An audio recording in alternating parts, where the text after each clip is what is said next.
Good evening, friends. I greet you on behalf of the 18 member denominations of the North Carolina Council of Churches. These denominations cover our state from toe to heel.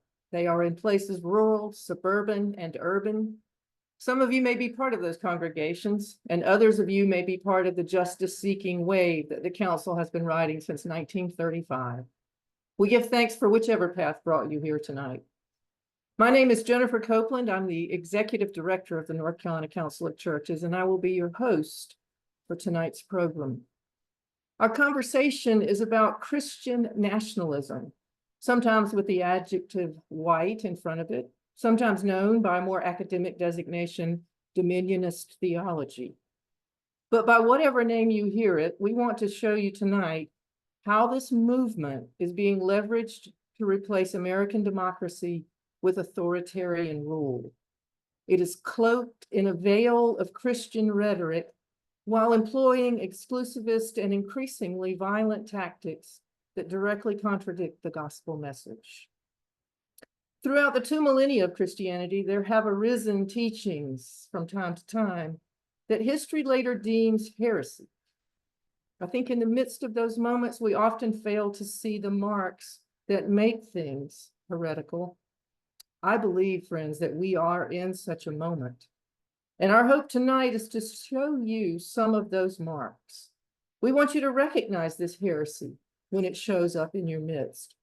We want you to call it by name and reject this wickedness. Our guests tonight are Joe Winnicke-Leiden, a senior researcher at the Southern Poverty Law Center, where he analyzes anti-government movements and what has come to be called Christian nationalism. He is a former college professor and has a doctorate in religion and ethics from Emory University, and he lives in Winston-Salem, North Carolina. He is joined by Tom Baker, who is the North Carolina State Lead for the Bridging Divides Initiative at Princeton University, which dedicates itself to promoting a pluralistic, multiracial democracy. Tom is a Navy veteran with experience in intelligence, surveillance, and reconnaissance, equipping him to bring a global strategic perspective to his analysis of the local issues affecting us here in North Carolina. He's a graduate of Arizona State University, and he lives in Wake Forest. Responding to Joe and Tom tonight is Kendall McBroom. Kendall is ordained in the African Methodist Episcopal Church and currently serving as the Director of Civil and Human Rights at the General Board of Church and Society of the United Methodist Church. In his role, he manages the agency's legislative and policy advocacy in support of civil and human rights. He has degrees from Hampton University and Duke University, and while he currently lives in Washington, D.C., he also is actually a North Carolinian. As we go along tonight, please feel free to place questions and comments in the chat. And if time permits, we will field some of those questions after Kendall responds to Joe and to Tom. Joe, let's start with you tonight. Thank you. Thank you so much. Can you hear me?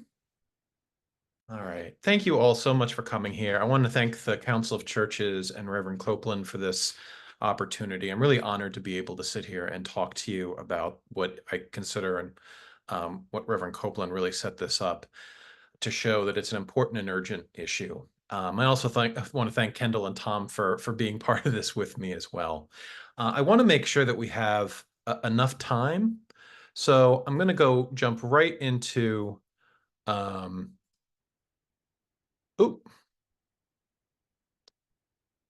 going to get right into, sorry, so many things going on. All right. Just let me know if you can't see this screen here. What I wanted to do was really just jump right into one of the words that Reverend Copeland mentioned. And this is dominionism. A lot of times when people talk about Christian nationalism, which is can be a very big term. They're not talking about someone in Minnesota who thinks that government policy should follow the ethics of like the parable of the Good Samaritan. We're not really talking about that kind of Christian nationalism, if you want to call it that. What we're talking about is really an idea, a theology, And it would be, if you would take away kind of two things from my section of the talk. The first one would be understanding a little bit about what dominionism, and then second, and which we'll get to, is to have a beginning understanding of its most recent incarnation, which is the Seven Mountains Mandate.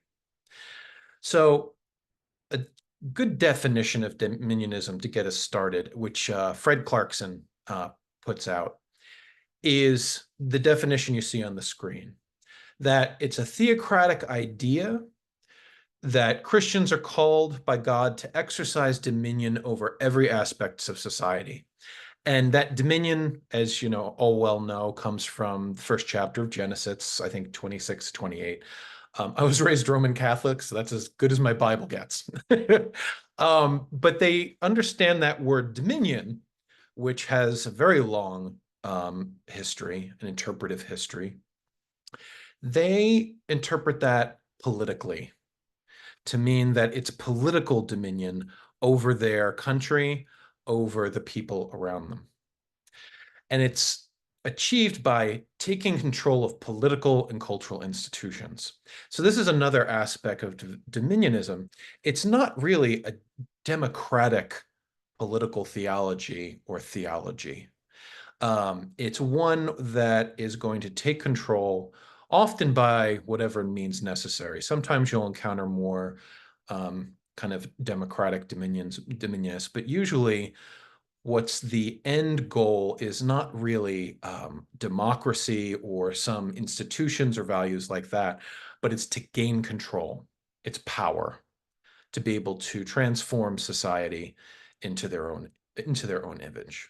So what this dominionism and this theology, this kind of approach to Christianity, what it excludes, and some of the values that I know I hold, are one, a separation of church and state. The separation of church and state is impossible here. They really are going to be, if not completely synonymous, then the church is going to have kind of dominion over the state and kind of control policies or be the most influential actor in politics. So there's no room for church and state. And church and state, despite what a lot of people have been saying recently and saying that it's awful, it's unchristian, is a Christian idea. It comes out of Christian history. The Baptists, for example, in the 19th century in the United States were adamant and ardent advocates of this. So it's to do away with not just a constitutional principle, but also aspects of political theology that have developed in the United States and in Europe. There's also not much room for the width and breadth of Christianity. Christianity is a 2,000-year-old religion that was a global religion soon after it began. It's a rich and varied, really series of traditions. And what dominionism wants to do is to narrow Christianity all the way down to what this small group of dominionists think is Christian, which is usually very exclusivist, authoritarian, and anti-democratic, and to refuse and suppress the rest of Christianity. And I said exclusivist too. This really, when they're talking about Christian dominion, they're generally not talking about Episcopalians. They're talking or United Methodists or the PCUSA. They're talking about a small group who shares their ideas. And the rest of Christianity really is not welcomed in to the power sharing, and in fact might also be suppressed. So another way of looking at this is to call dominionism a form of Christian supremacy, where democracy is not the ideal, where meeting your neighbor face to face and having dialogue and being open and learning is not the ideal. Really, it's about power to transform society in their image. Now, recently, dominionism has kind of come into its own yet again. There's been a reincarnation. The person that I put down here, R.J. Rushdoony, this picture, he's generally considered the main theologian and progenitor of dominionism. And I think he died around 2001, but was very active in the 50s, 60s, 70s. We have a new reincarnation of this. and it's reincarnated in what's been called the New Apostolic Reformation. And don't get too worried or hung up about all the terms like New Apostolic Reformation. It's a very unwieldy term. I might refer from now on talking about the NAR, but what the New Apostolic Reformation is really a movement that arose within the independent, charismatic, and Pentecostal churches. And it adopted the idea of dominionism, which had started off in the Reformed tradition of Christianity. Rushdoony actually went from being an Armenian Orthodox Christian to an Orthodox Presbyterian. And they took in this discourse and this dominionism, this theology, and wedded it to their charismatic theology. This is a pretty big, very influential and wealthy group that are really pressing hard to basically take over the United States and kind of reorder it in their image. So what I want to talk about, just to kind of now to understand what this dominionism is, I kind of said like a general overall definition, but now kind of looking at this specific incarnation that we're facing today. Now I'm going to go in just three characteristics so we start getting an understanding of them. But one of the things you'll notice is that's striking to me too, basically coming from originally being a Catholic, is this use of apostle and prophets. Now, what's that doing there? A lot of traditions have kind of very early on in Christian history got away from the language of living apostles and prophets. What the NAR looks at is they look at the one line in Ephesians that gave 5 different roles that were to take place in the church of Ephesus. And the five different roles are right there on the screen. What I want to focus on is the apostle and the prophet. So they took this line and they said, this is how the churches should be organized. This is how we should understand church leadership and ecclesiology. So the goal is to kind of like swipe away all of the polity that you're used to, including the democratic polity in a lot of traditions, especially a lot of Protestant traditions, and instead bring in an authoritarian model where you have the apostle on the top. Sometimes you'll have co-apostles, usually a wife and husband, and they will have control like a CEO over the church, or some apostles will have networks of churches. So many, many churches they're in charge of. And then the prophet is somebody who is actively hearing messages, hearing the will of God, and then trying to translate that to the church. This is actually a model that has gone into other Protestant churches where you've had a more democratic polity and you've seen somebody go in, become the pastor, declare themselves an apostle, move out all the leadership, and kind of create a new polity. So you kind of have that understanding first, this understanding of leadership, which is very authoritarian, very based on kind of master-disciple. The second characteristic is the 7 mountains of culture, or the 7 mountains mandate. This is the other big term that if you're going to hear anything about the NAR, you're most likely going to hear this. All right. The idea of 7 mountains is really a mnemonic. It's a way to kind of simplify dominionism. So whereas R.J. Rushdoony was he wrote quite a bit. He has a main book that's 800 to 1,000 pages. Some prophets, including, let me see if up here, Lance Wallnau, who's up in the right-hand corner there, he kind of came up, and there's a longer history, but he kind of came up with reframing this as the 7 mountains. So when you talk about how to get dominion, this is a mnemonic, and that actually helps people find their way into trying to get dominion. So you take society and you divide it up into like 7 spheres, and each sphere you're calling a mountain. So each mountain represents kind of a part of society. And altogether, society is the mountain range. And these include government, arts and entertainment, religion, family. And the idea is that members and leaders have to dominate, take control over those mountains from the top down. Again, this is like the CEO model. It's very top down. and then to kind of control culture by controlling these different aspects and spheres of culture. It's one reason why the NAR leaders are very big fans of former President Donald Trump, because Trump was seen as conquering two, maybe three mountains, which is government, arts and entertainment, and business. So it's a different, so it's this, and we'll see, this is a really catchy mnemonic, a really catchy way to understand this that actually helps this idea of dominionism spread in a way that it really never has. And so the third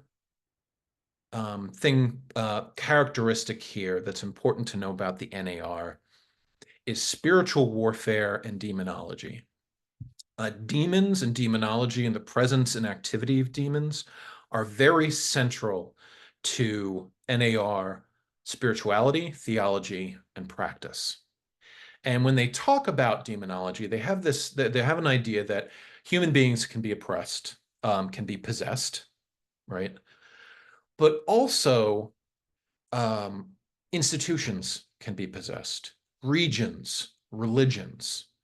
So the idea here is that the world is starkly divided between the good and the evil, between church and the demonic.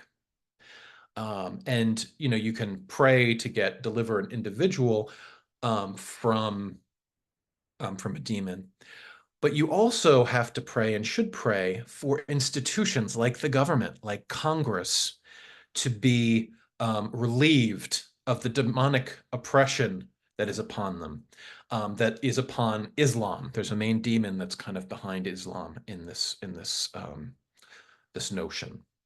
And so you have these different levels of spiritual warfare, from the individual almost to the national, right? And it's this idea that if you want to change something in the world, you can't just go and try to master the logistics of changing, say, a law, which political party is in charge.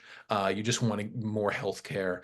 What you also have to do is relieve the demon, get rid of the demon that's kind of sitting on top and stopping any progress from happening. And in the case of the NAR, stopping God's will being realized in the world. You see this then, that the prayer becomes highly political. If you're praying to relieve these demons, you're doing it because you're trying to have a kind of takeover, like in dominionism, we said in dominionism, a takeover of the government, a takeover of society. So prayer is not just prayer. It's not just about moral and spiritual development and betterment. It's about gaining political power and changing political power to favor one's own group. And we've already actually seen this. The best example of this is the insurrection on January 6th. There was a great deal of Christian imagery present there. And though not everybody was there for the NAR, from the NAR, there was a large contingent on the NAR, from the NAR there. And many key apostles, including the ones that I kind of showed here, like Dutch Sheets, Cheon, Lance Wallnau, argued and really mobilized their followers to go to January 6th. And what's really dangerous about this too, I mean, we see the political ramifications of this, right? Is that persons' opponents themselves are demonized and so dehumanized. Lance Wallnau, who's a major prophet, said that the left is loaded with demons. I don't think it's people anymore. I think you're dealing with demons talking through people. So he's talking here, the left, Democrats and whatnot, he's talking about a political group and how they're just demons. It's gotten to this point. And then you see Sean Feucht, who, if you were following any of the stuff with the different protests, college protests going on, he was in, I think, Los Angeles, but he was also up in Columbia University. And he says in this quote, "It's time to take our capitals back for Jesus and expel the demonic heaviness that reigns over those buildings." He also did a tour going to every state capital and the US Capitol, sometimes in front of them, sometimes inside, where he would perform praise music, which he's known for, popular for, to expel the demons so that the capitals and politicians can work the way that Sean Foyt, that Lance Wallnau thinks that God wants them to act. So just to kind of wrap this up, I've given this very brief and very quick overview of dominionism and really what is its main incarnation right now. The threat is that this tradition and its leaders are very literal. When somebody I forget I forget his name, but he's a poet, basically say poets are the legislators of humanity. Shelley didn't mean that literally, right? But when Che Ahn, who's an apostle who his network, he claims, has over 25,000 churches, which is larger than the Catholic movement, church movement at its height. He says, and then he was saying this on January 5th, the day before the insurrection, where there was a big rally to prepare for it. He says, we're going to rule and reign through President Trump and under the lordship of Jesus Christ. Of course, Donald Trump lost his reelection.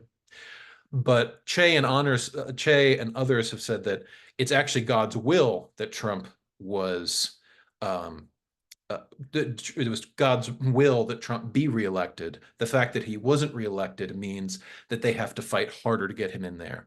You can see this tension, one that snaps very easily when the democratic process does not go their way. What they do is they try to push and use other means. This is the same for, something called the Watchman's Decree, which we can get into, which also says this before, we the church are God's governing body on earth. And if you see the picture there on the right, you'll see an appeal to heaven flag, which we're all over on January 6th. That's actually a flag that for this moment and in Christian nationalist circles, Dutch Seats up there, he's the one who kind of popularized this. So they are actually going in and using this image as kind of a Christian nationalist NAR image. The threat, too, is that this is, although the NAR might have once been a fringe, like a lot of extremist rhetoric and ideologies that we've seen that used to be on the fringe, they're coming into the mainstream in a very powerful way. And even though I said before that this was a charismatic or Pentecostal movement, what we can see is that this was a poll done recently, and it's one poll, so we have to kind of take it with a grain of salt. But the poll did say that even evangelicals have really taken on these NAR beliefs. 55% say that they think that the seven mountains of society is something, the seven mountains of mandate, and that Christians should stand atop each one of these.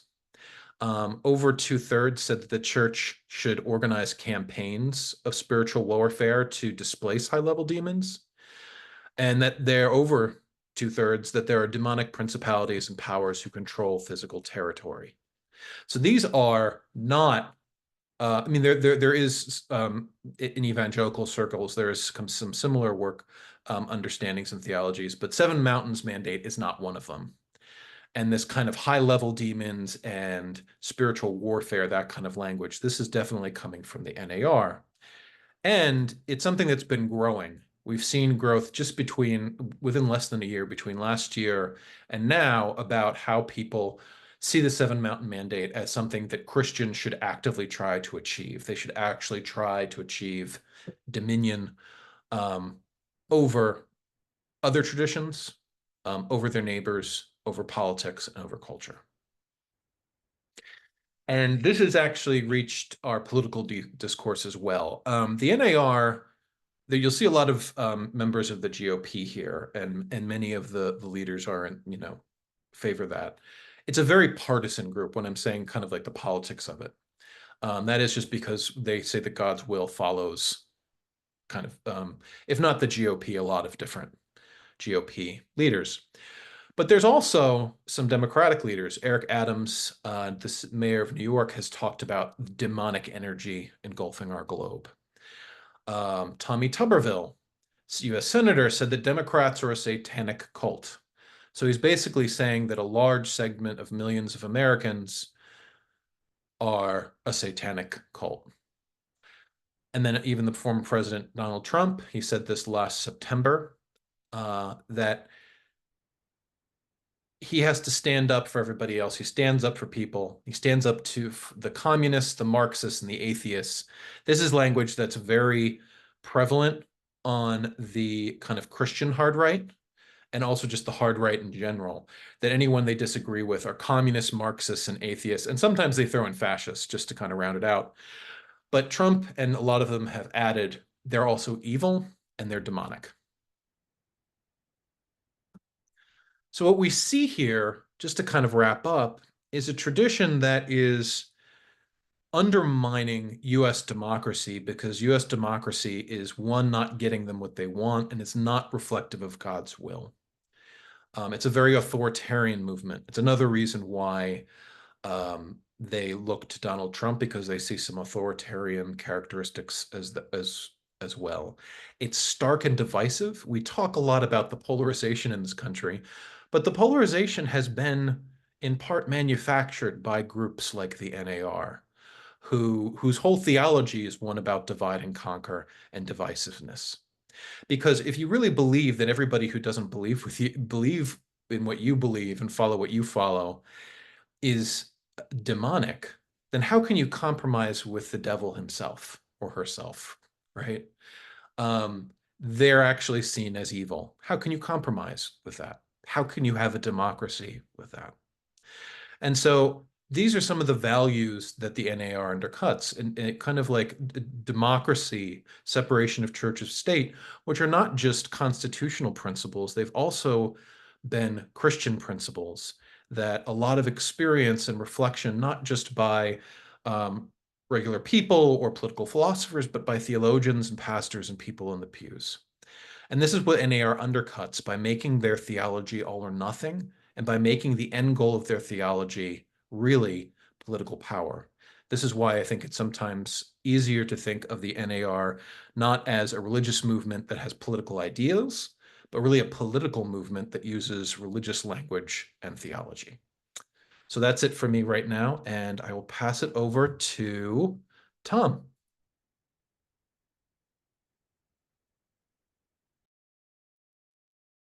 Hey, thanks for that excellent uh, intro to Christian nationalism and everything around that. It's really helpful to set up what I'm going to get into today. First, can everybody see my screen? Looks like I'm Yes. sharing. Yes. Perfect. Thank you. So first, I want to thank the North Carolina Council of Churches for having me here today as we delve into this pressing issue that's facing our democracy, which, you know, the role of Christian nationalism. But on my end, I mostly focus on understanding political violence and what's driving it in the United States. And so I want to talk to you briefly today about how Christian nationalism has led to increase in political violence across certain arenas. You know, and as Joe was saying, it's Christian nationalism really stands out in terms of its way it merges religious fervor with political agendas in ways that threaten the democratic foundations of our nation, our country. Um, you know, and in our discussion today, I'll explore ways in which Christian nationalism and how some of its proponents have employed violence to achieve or aim to achieve their end goals.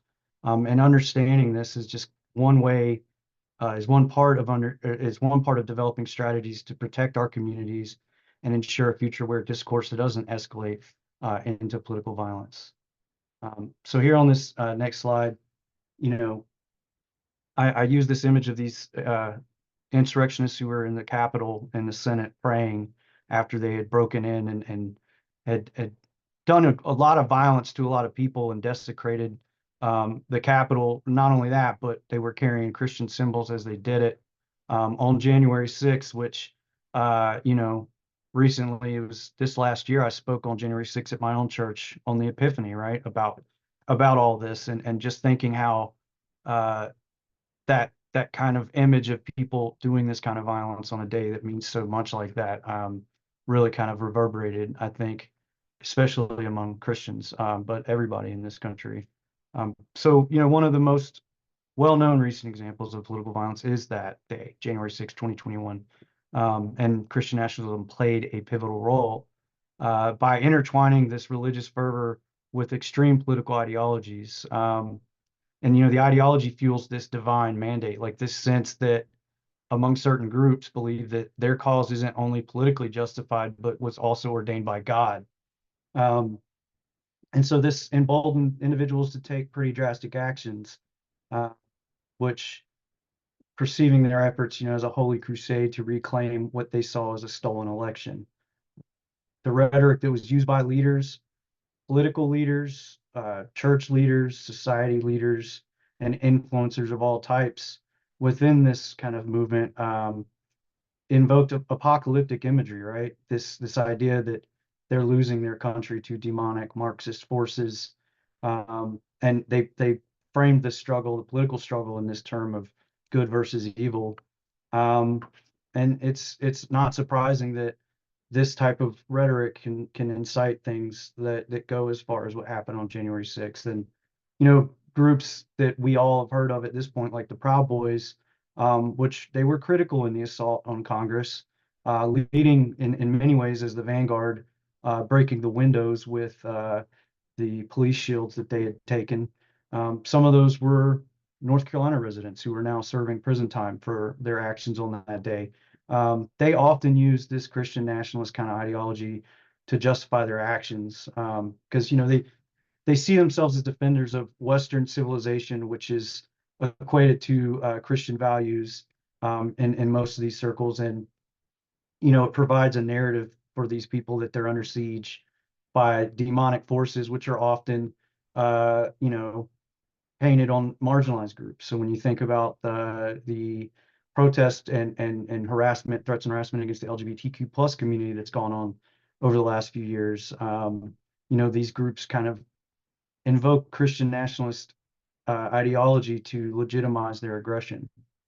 Um, just looking at, kind of where we sit in the country right now, thinking about primary targets of political violence and related hostility, targeting of marginalized groups is not isolated, but it's part of a broader strategy in which the far-right ideologies and religious extremism come together to foster this environment where that stuff can thrive. Not saying that all of these like threats and harassment and violence against these different communities is coming from Christian nationalists specifically, but a lot of the underpinning is definitely pulled from the beliefs that are prevalent in Christian and nationalist ideology.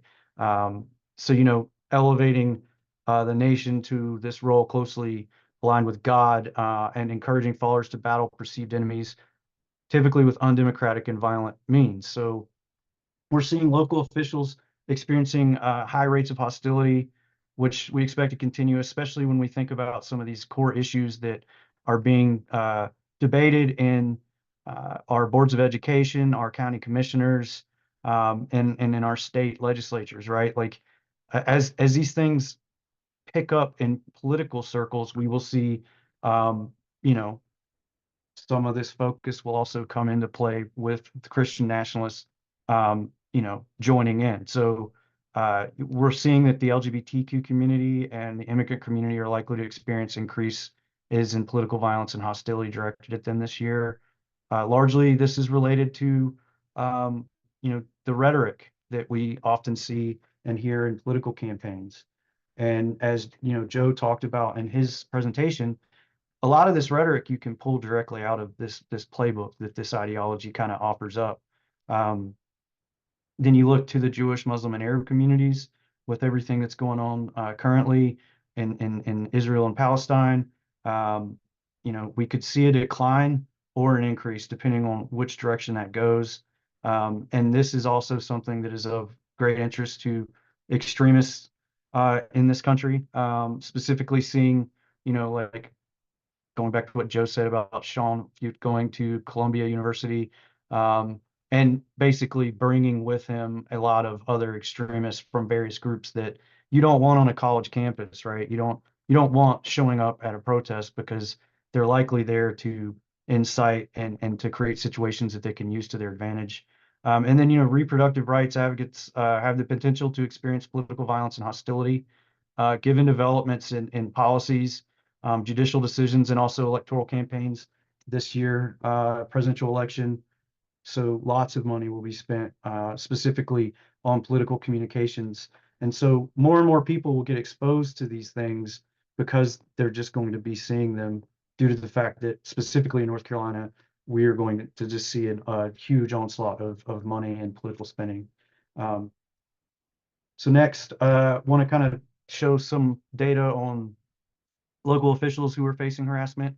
And like I said before, we're seeing elevated harassment against folks like this across the country, and it's not all directly related to Christian nationalism, but there's a lot of themes from Christian nationalism that play a role in the phenomenon, particularly around issues, like I said before, where religious and cultural values tend to be invoked. Thinking about how they believe that America should be governed by their interpretation of Christian values.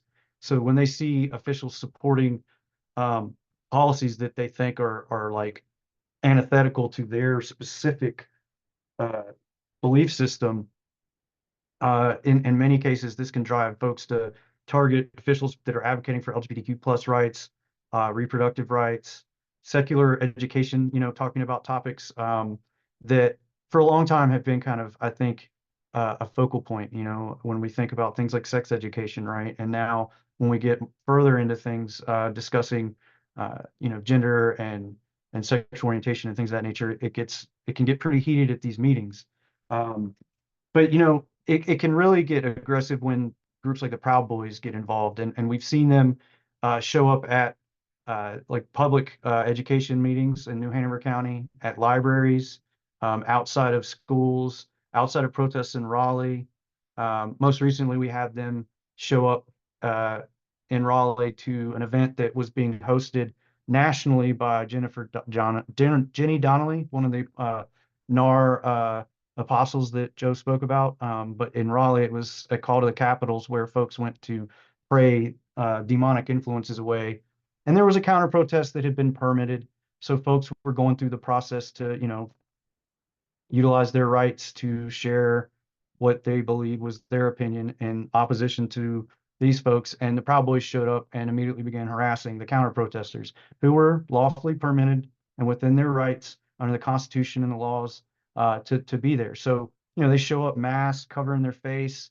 They'll get into people's faces and try to incite them to push them or something to then be able to claim self-defense. And so that's part of, kind of where you start to see how this ideology can be used by many different groups who have nefarious aims, right? Not only the Proud Boys, but we see other organizations that tout a lot of this, specifically groups like Patriot Front, which is mostly a group that does like flash mobs and they do marches, but they also put out a lot of stickers and propaganda. And, it's pulling from the same kind of playbook. So, you know, as we move forward here, and I get more into talking about the rise in anti-LGBTQ plus mobilization, this is where I really start to talk about things that we've seen a lot of, specifically in North Carolina in the last 2 years. Proud Boys showing up to harass folks at drag shows that are at, like, businesses, or there's welcoming and affirming congregations that have had the same. One of the more recent ones that I was tracking was where there's an inclusive church up in Henderson County that was targeted by folks that they were anti-LGBTQ folks who some were associated with a group of street preachers. And I'm still kind of doing more research to understand more about that dynamic, simply because when people show up outside of a place of worship to protest and to basically, harass, it can create a lot of issues. And here in Henderson County, there was a situation where the community members that were from the neighborhoods around the church came out in defense of that church. And there was a situation that almost turned into a violent fight. So just thinking about how on a Sunday morning people were going to a church, and then the next thing you know, there's this commotion outside, and it could turn to violence, right? That's something that we do not want to see. So, a big thing here is that, the increased mobilization of Christian nationalists against the LGBTQ plus community has really intensified significantly.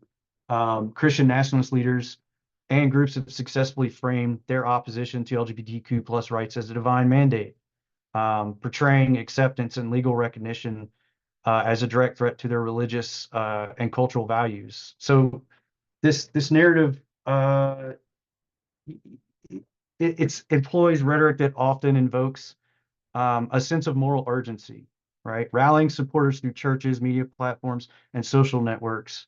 And like I said before, groups like the Proud Boys often align themselves with these ideologies, and they've adopted really aggressive tactics to confront and intimidate LGBTQ plus communities and individuals, which further kind of builds on this, right? But yeah, the combination of the this stuff we're seeing in legislatures across the country, activism from various kind of church groups, and then these more extreme groups that kind of show up in the same spaces probably weren't invited, but they're there, and so they're co-located with church members and things like that, which goes to kind of present an image to society that is not necessarily, I think, a good image, representative of Christianity. Um, so there's, another target that we're seeing of increased hostility is the immigrant community or those perceived to be immigrants. Um, so when we look back to earlier this year, there was a lot of reporting around this Texas, Arizona, California border convoy. They called themselves God's Army, but it was also known as the Take Back Our Border convoy. And it drew Christian nationalists, folks that were at January 6th, QAnon conspiracy theorists, and various paramilitary groups. And like I said, they held rallies in Texas, Arizona, and California where they mixed like anti-immigrant fear mongering with anti-government conspiracies, and then portrayed all of this as like a spiritual battle. Um, and it's really troubling when you see the intertwining of religious extremism and far right ideologies, because dehumanizing rhetoric that is used uh, has likely inspired some vigilantism, right? Which further just exacerbates tensions in the country and further undermines democratic principles. So, thinking about the way in which the faith leaders that kind of built themselves around this uh, convoy, uh, they helped fuel this using their legitimacy as faith leaders. Um, and the one of the other big issues that has kind of drawn out Christian nationalists and extremists is this reproductive rights. And clinics and advocates have faced significant threats and hostility for a long time, but with the Dobbs decision, changing pretty much the entire battleground, I guess, if you will, on reproductive rights, there's now like this more focused activism occurring in states where the legislature hasn't passed like a ban on abortion, and so these groups are going out and protesting at clinics, and oftentimes it's really well funded and organized nonprofits behind a lot of it, which tend to find support among churches that or people that align themselves more with like a Christian nationalist kind of ideology. So in North Carolina, some of the more notable incidents include, back in 2021 in Raleigh at a clinic, an anti-abortion protester was armed and shot himself on accident. Members of a group that were there to support the clinic and the patients were present when that occurred. And the North Carolina General Assembly, there's a statute that prohibits any person who is participating in or affiliated with or present as a spectator at a parade, funeral procession, picket line, or demonstration from willfully or intentionally possessing or having immediate access to any dangerous weapon. Of course, I'm not a lawyer. I just read the law. And I think it just says what it needs to say about that. So someone showing up to a protest outside of an abortion clinic with a weapon is concerning, especially when they discharged it negligently. shooting themselves. Luckily, no one else was hurt. And in Greensboro in 2022, an abortion clinic volunteer was hit by a car. Uh, the volunteer was helping patients navigate into the clinic. A protester drove his vehicle directly at the volunteers and struck one. Was later charged and convicted of misdemeanor assault. And vehicle rammings are not new in protest environments. We've seen them in the United States and in protests around the world. One of the more um, well-known incidents was in Charlottesville at Unite the Right. Heather Heyer was a protester. She was there with everyone else protesting for racial justice and against these monuments, the Confederate monuments up there. And she was hit and killed by a member of a far-right neo-Nazi organization. And so after that occurred, this was something that kind of got shared around some of these organizations that, not saying that that's what this was, but it is something that's out there and it is something that, people are aware of. And so when you think about the way in which these clinics and these issues have been kind of hot topics for so long, and then they become even hotter, it's more likely that you will see these types of things occur.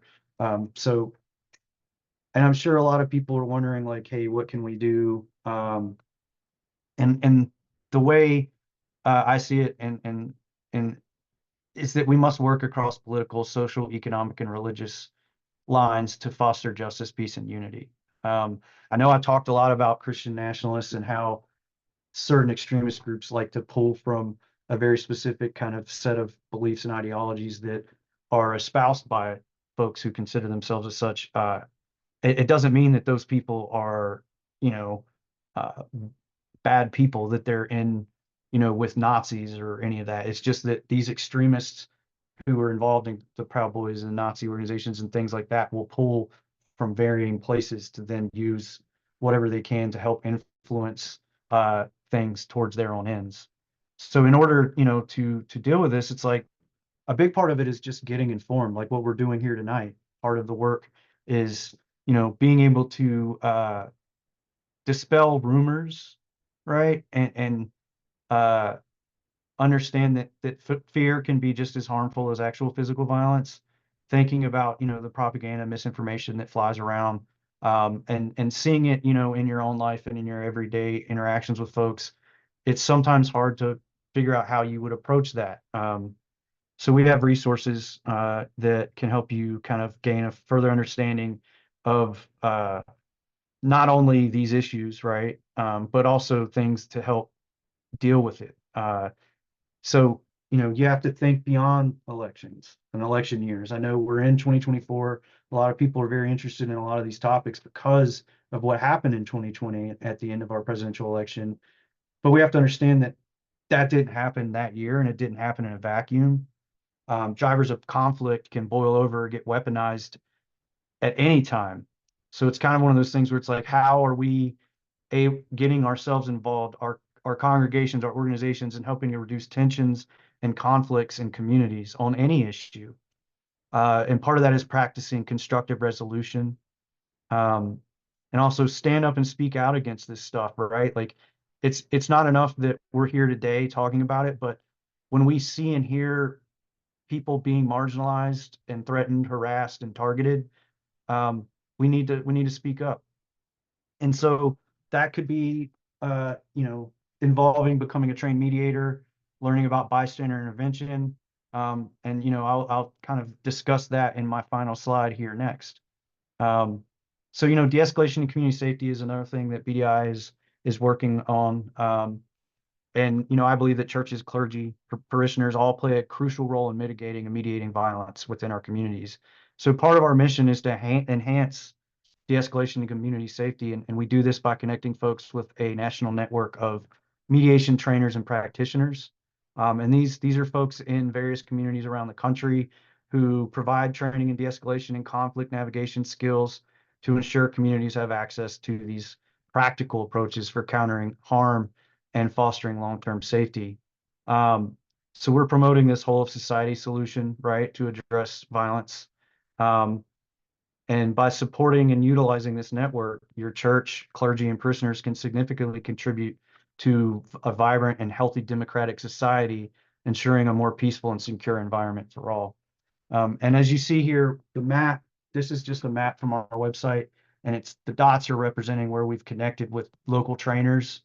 And we also have on our website as well, detailed guides state by state with like PDF one-pagers with basic skills that you can then use, as well as contact information for those trainers in your state.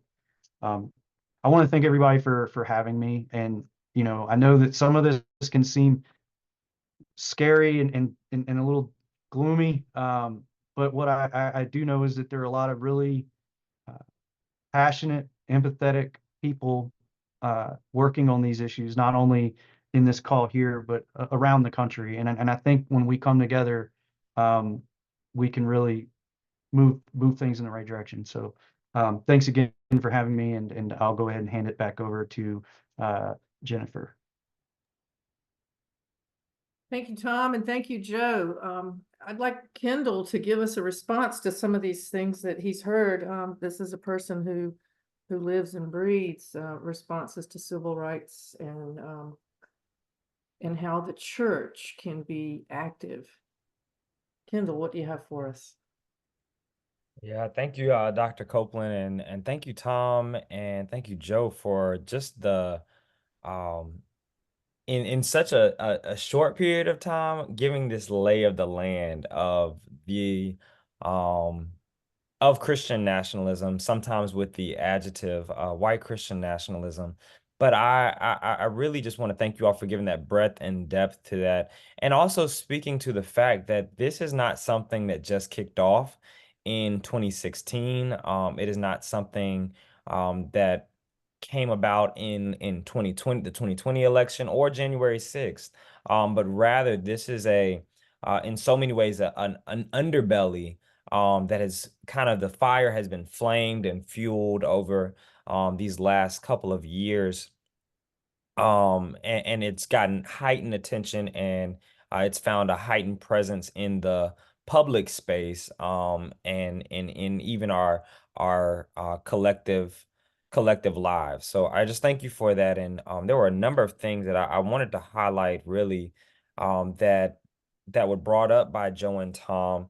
Particularly, I want to touch on that Seven Mountains ideology, and bring that home for us wherever we may be.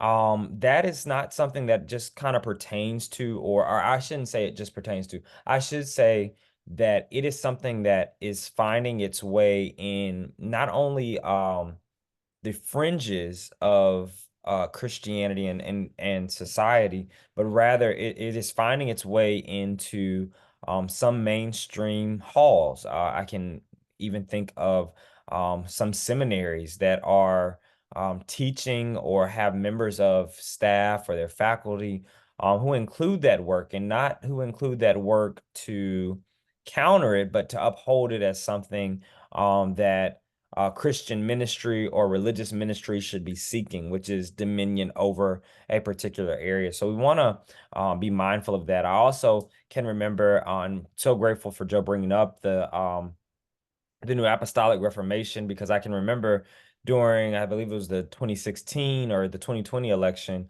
that Paula White Cain had mentioned a prayer about angels from Africa in support of then President Donald Trump. And that type of tenor, that type of thing, while it made the internet, or it made the TV, it actually is a practice that takes place in a number of congregations. And I think there's a distinction there between calling on the divine, engaging in this spiritual warfare, engaging in movements of the spirit. I mean, we just got off of, or are in, I should say, this Pentecost season. And so there's a real thing of a move of the spirit and a move of the divine. I think we have to act in that discernment, and really tap into that discernment and have our ears spiritually attuned, trained, if you will. This doesn't mean trained seminary wise, or trained by going and getting a PhD as has been done here, but it really just means being in tune with the spirit, and in tune with your local congregation, and trusting, your religious leadership to guide you and guard you in the midst of these things.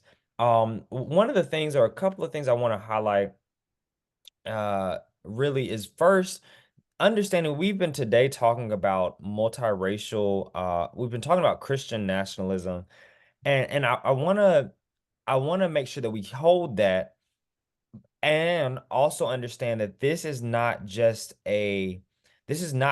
Christianity, but there is a religious nationalism, and it is multiracial, it is multi-ethnic, that is taking place. There are, in India, Hindu nationalists. There have been there has been research and been uh, claims of Muslim nationalism, and what is kind of taking place is a kind of bridging together, coming together of this nationalist tenor that, while visibly says that we all racially can be a part of it, it denies an aspect of individuals' humanity and waters down the differences. So we want to be mindful of that, that we are talking about it in the Christian context because this is the National Council of Churches, and we know that in our American context, Christianity is having is wrestling with and up against that nationalism. But just be mindful and of how that is showing up. That's what I would want to share to all of our guests here. And I really love what Tom mentioned about the persistent hostility against local elected officials and how that is increasing. I can remember taking off the church and society hat and taking off a black man running for local government in Alamance County because I'm from Burlington. And I remember asking the question of when people were coming out, what were they most voting for, or what was on their heart as far as voting, in that particular, I believe it was the 2016 election. And many espoused, that they wanted this justice and this peace and and these, these things. But the I won't say the individuals, but the spirit with which they were voting and the people they decided to vote for, who they shared they would be voting for, um, really embodied everything counter to those values that they had shared. So that disconnect is there, and which gets to what I just want to highlight and leave us with, in these last things. As a confessing and practicing Christian, an ordained elder in the Christian church, as well as a citizen and human being, the dangers of Christian nationalism are not only alarming, but have been felt and witnessed over many years. From the burning of crosses in churches decades ago to the destruction of church property, in the name of, misinterpreted and a perversion of the scripture, theology, and Christology, our collective well being is on the line and must be acknowledged and countered. There are too many stories I can share from colleagues and my own experience of dealing with Christian nationalism. Not only this, but the very methods and practices that are being used to build this base and promote a hate-filled, violent project are antithetical to the tenets of the faith and the tenets of democracy. From an everyday faith perspective, these are some of the things that I would give and kind of encourage us to engage in. One, we must be mindful of the overall character and tenor of, this divine spirit and then this divinity that we claim to be a part of and claim to be made in the image of. One that is not rooted in hate, evil, or exclusive, but rather is inclusive and loving. We must be mindful not only of Christian nationalism, as shared earlier, but of religious nationalism broadly and the multi-ethnic approach that is developing and being carried out. That is very key.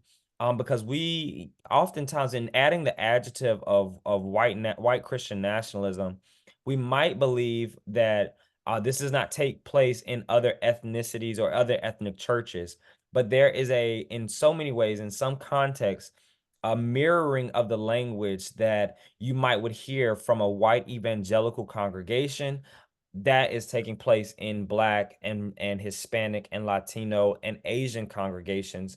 And so we want to be mindful, of that. We must continue to learn and stand in solidarity with the communities that Christian nationalists and extremist organizations are against. We must be in community with them. We must seek to learn the language of extremism and of this Christian nationalism, to be aware and offer a counter message, a nonviolent message, but a counter message. We must get it before our leaders. And when I say our leaders, because as Reverend Dr. Copeland had mentioned, I work with church and society, and we are having these conversations with our representatives and with senators, and with the other religious organizations, the Lutherans, the Episcopalians, the Presbyterians, the Friends Church, Friends Service, so the Quakers, and the Baptist Joint Commission, of getting this before Congress as a hearing, not as a religious thing, but really as a threat to our national security and threat to our democracy.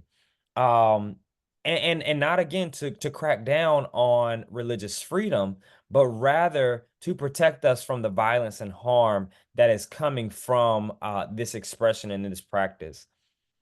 We must see the issues, I think, as Tom mentioned earlier, we must see them as interconnected. We cannot be single issue focused, but rather have to see these as interconnected and not isolated. Have conversations in your community and your church. Bring it to the floor, bring it to that church meeting, bring it as a part of your Bible study. I think that Dr. Copeland had listed a resource that would be really well. I know that most recently, the book The False White Gospel by Jim Wallace has also been produced, is a great read.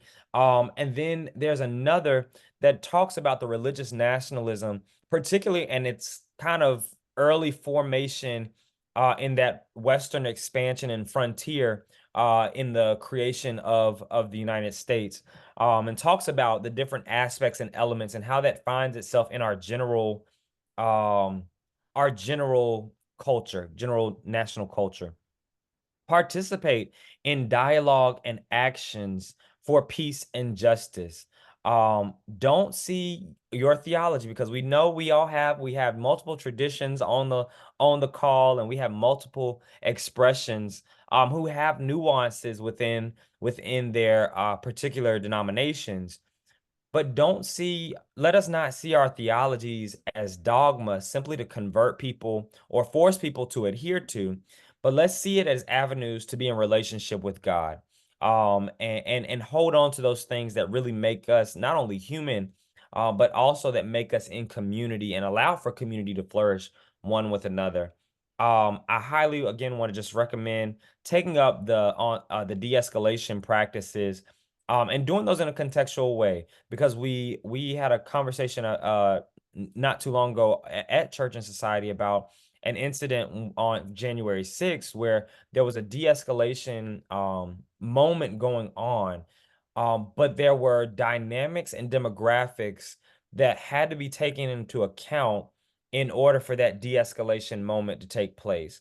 So definitely do, tap into that research, talk through that with your community, and talk through that with your membership, to see how to best prepare should that moment arise at your school board, your city council, or your county commissioner meetings. And then lastly, engage in authentic community. Have the hard conversations in a safe and protected space. The divine spirit will lead us through that. Scripture can ground us through that, but let us be authentic in our engagement one with another, relying and realizing that if we have these hard conversations, we can counter and build what is needed to be, what our democracy needs to be, what our community needs to be, and even and engage in the best expression, the most faithful expression of our faith. And so with that being said, I turn it back over to Reverend Dr. Copeland. Thanks, Kendall. Thanks, Tom and Joe. I've been watching the chat window, and there was a question early on to you, Joe. Would you please repeat the statement that you made about the early Baptist in America? And I know that was an example that you were giving, in my memory of it, was an example you were giving about how the separation of church and state is actually supposed to work. You remember Yeah. saying that?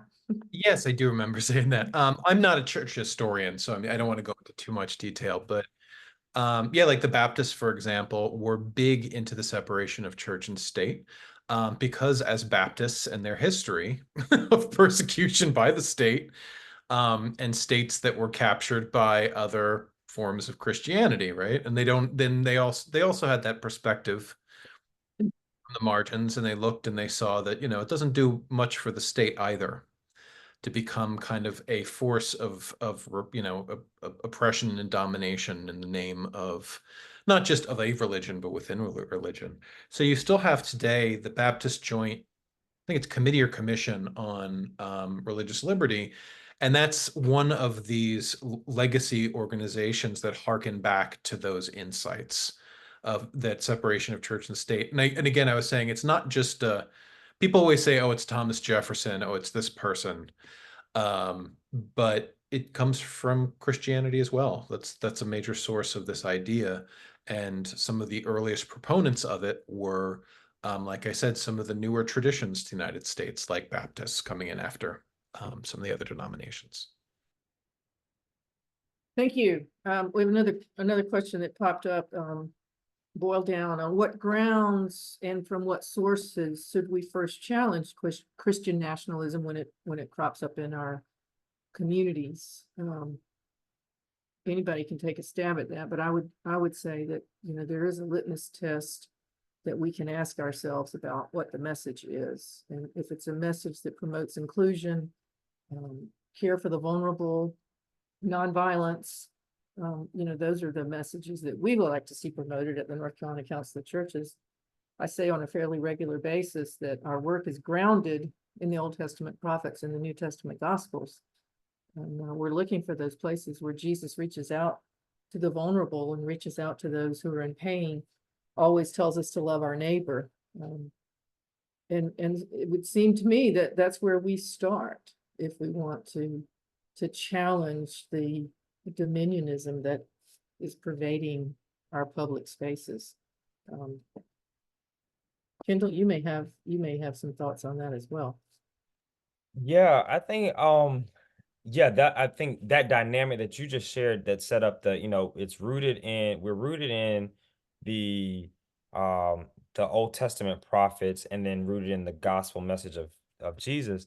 I think another litmus test for that, or another way to challenge that and like kind of push back when you find it happening in your community, would be twofold. Because I think on one, for our more, I would say, high churches or liturgical churches, there are ancient documents, the councils and the early teachings, early writings, about Christianity. I mean, and you don't even have to go that far to just go into like the book of Acts and see what was the climate, the culture, the connection, what was the early church, early faith doing.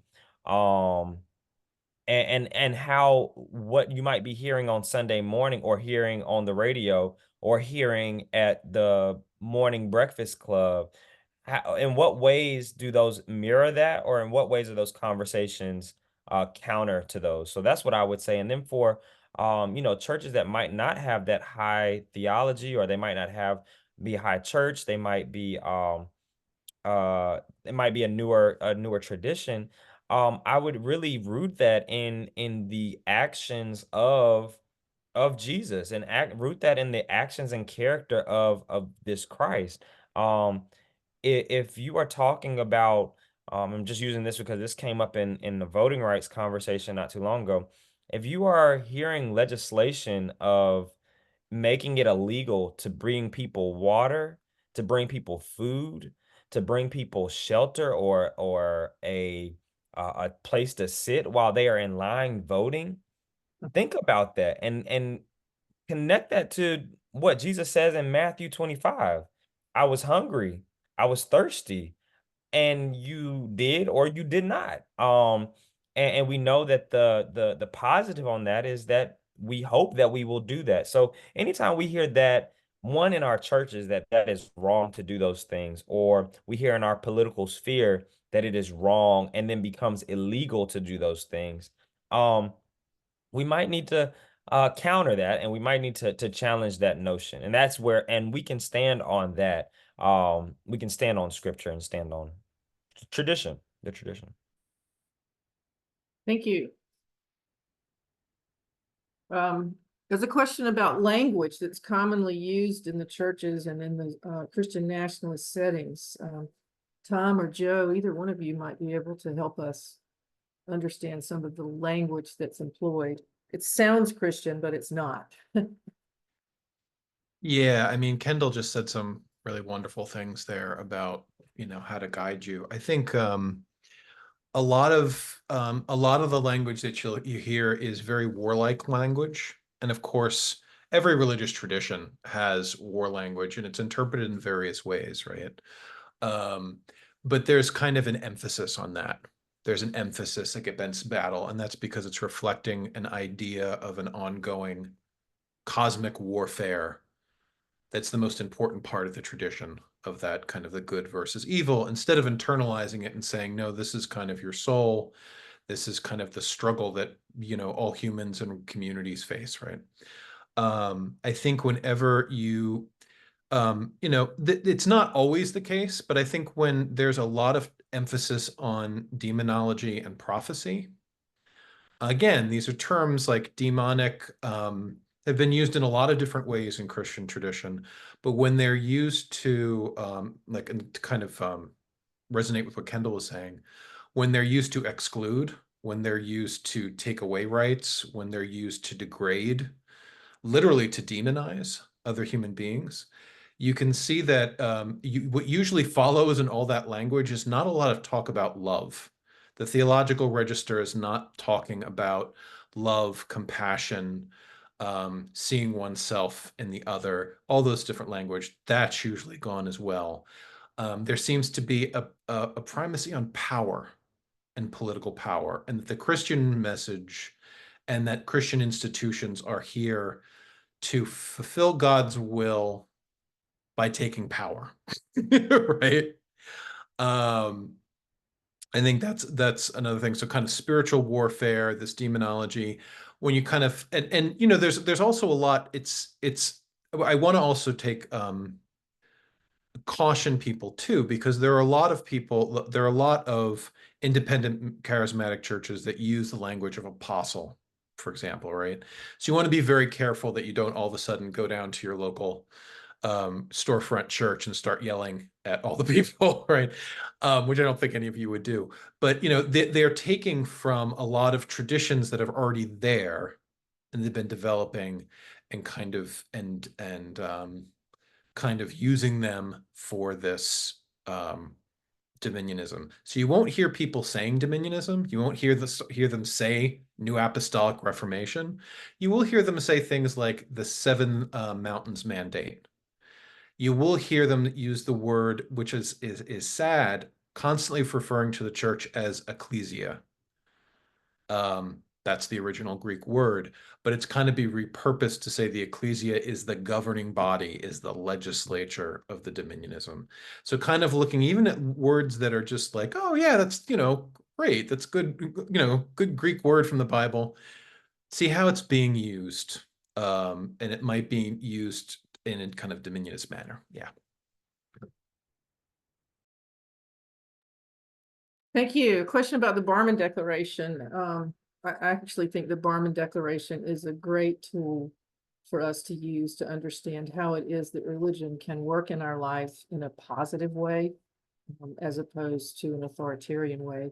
For those who don't know, the Barmen Declaration was penned by a group of theologians who were pushing back against Nazi Germany and pushing back against the brand of Christianity that Hitler was trying to impose on that society. And so these folks, many of whom you may have heard of, Bonhoeffer, Barth, wrote the Barmen Declaration and said that this is what we are using as Christian people to govern our relationship with God and the world. So yes, it's not a long document. It would be a great study piece for a group that wanted to try and understand how to navigate this world.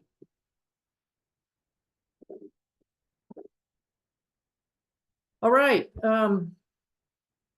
we Oh, said 8:15, so if anybody has another closing comment, Kendall, I please just wanted offer to, yeah, I just again wanted to say thank you for the invitation, and this has been an amazing, I think an amazingly rich, and as it was shared in the chat, much needed conversation, and particularly needed in the South. You know, this is happening all over the nation, but we know that the demographically or geographically, the South is heavily religious, and so we want to make, I think what I've been able to witness from you, Dr. Copeland, and even from Tom and Joe, like that the groundwork, the tilling has got, has to take place. Someone mentioned in the chat about, the Sunday school, and I made a post yesterday, just because that is an avenue and that is an arena where these things can kind of take root. You might not get it in a 20-minute sermon, but within a weekly study or in a weekly collective, there might be a way to really peel back the layers. And as we often say in a number of spaces, also just leaving you with this, know that the loudest person in the room is not always the right person in the room. And that still holds true in our political landscape. So just want to leave you with that. Thank you. Tom, what would you like to leave us with? I think one of the main things that I always like to leave folks with is that, while, I read in the chat recently, someone said, thanks for sharing this information. It's provocative. Somebody said it might be a little scary. I like to think of, solidarity among people as a big reason for why I do what I do. And I know for a fact that we're on this call with a lot of really great people who are both curious and alarmed. And so I just know that when we do things in love and together, we will come through this on the other side together. And that's the thing, like together, right? We have to be together in this. And, love will prevail. I'm confident of that. So thank you all for having me, and I look forward to seeing more from the council and in the future. So. Thanks, Tom. Joe, do you have a final word for us? It's great just to be talking to this kind of gathered theological community. So thank you so much for allowing me to do that. Just kind of like to follow up on what everybody said. A lot of this succeeds because people don't show up, right? And and it's very hard. I mean, our lives are full. People are tired, and especially since 2020 with COVID, it's difficult. But just showing up even at a town hall meeting, at a board meeting of your church, at a school board meeting, it's amazing how just we're incredibly social beings, right? And it's incredibly powerful that if there's somebody using the Christian tradition to say at like say a school board meeting that there should be less education, um, that some certain children should be targeted and others shouldn't. It's amazing when then somebody just stands up and says, that's not the Christianity I know. That's not the country I want to leave behind. And it's not the church I want to leave behind. And so it gives courage to people by having a little courage yourself. And sometimes courage yourself, bring some people along just kind of for more moral support. But it is a time where it does require a little something extra from us. I think, Jennifer, you were talking in the beginning about what this age might be. And it might require just a little bit more. It's one of the reasons why we're all here is because we want to share in this with you. We want to help in the ways that we can. And I think the only other thing is I think there's a list of further readings on the NAR that are very accessible. I know people have shared other resources, which is terrific. And if people have questions, please reach out. Thank you so much. All right. Thank you, Joe and Tom and Kendall. We appreciate your time tonight. I know there are a lot of other things you can do with your evening, and you've gifted it to all of us, and we are grateful. To all of you who also gifted us your time this evening to learn more about this important topic, let me say, I know there are a lot of things we did not touch on tonight. We didn't touch on the collusion between big money and the religious right or Christian nationalists. And we didn't touch a lot on the theological foundations of a faith that can resist this kind of movement. We talked a little bit about it. Kendall gave us some great ideas, but we can do a lot more. And if these are things that you would like to hear from us, then send us an email and let us know what your questions are, what your interests are, and we'll go about trying to put together more information as we move through what's going to be a very, very important summer. Grace and peace to all of you. Have a good night, and may the sun greet you in the morning. Thank you.